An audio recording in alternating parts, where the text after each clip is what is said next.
ওই একটা ছেলে যদি এখানে গোল্ডেন এ প্লাস পায়, এ প্লাস পায়, অথবা ভালো মানুষ হয়, আলটিমেটলি লাভ তো এই এলাকার জনগণের, তাই না?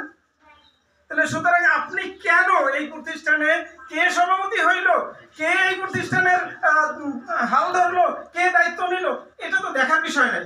আজকে মজিদ স্যারের 17 বছর উপেক্ষিত, এবং 17 বছর কি কারণে উপেক্ষিত আমরা সবাই বুঝি বা জানি, সেই দিকে আমি যাব না।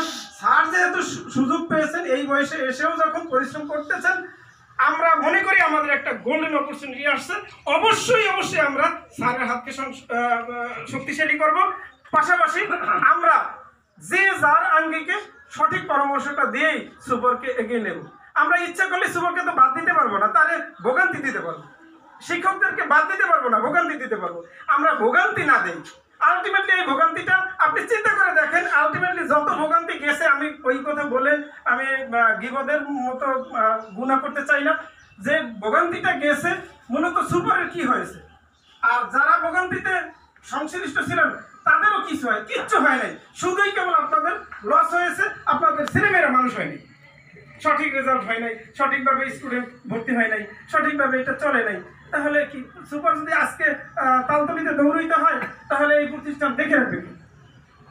প্রতিদিন যে দেখতে হয়, প্রতিদিন যে দেখভাল করতে হয়, এটা কে দেখবে? তো সুতরাং আমি উদাত্ত আহ্বান জানাবো, একেবারে আপনাদের পায়ে হাত দিতে যদি বলেন পায়ে হাত দিব।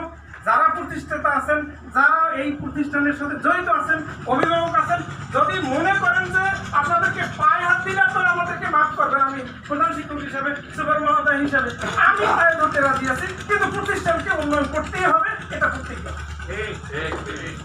সুতরাং আমি বেশি কথা বলবো না, আমি এতটুকু আশা করবো, মজিদ স্যারের অনেক প্রশংসা আপনারা শুনেছেন, একটা জায়গায় মজিদ স্যার একটু কাজ করে দিয়ে যাক, অন্তত এই অঞ্চলটায় একটা উচ্চ মাধ্যমিক প্রতিষ্ঠান নাই, এই মাদ্রাসাটা আলিম পর্যায়ে উন্নয়ন করে দিক, এটা আমি দাবি করি। আমি একজন একেবারে এটা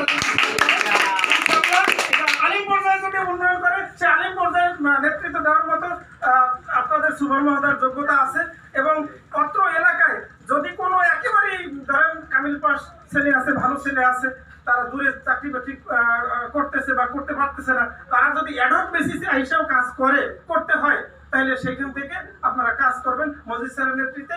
আগামী 1 বছর বা 2 বছরের মধ্যে আমরা এই প্রতিষ্ঠানটাকে আলিম দেখবো, এই আশাবাদ ব্যক্ত করে আমি আমার বক্তব্য শেষ করছি। আসসালামু আলাইকুম ওয়া রাহমাতুল্লাহ।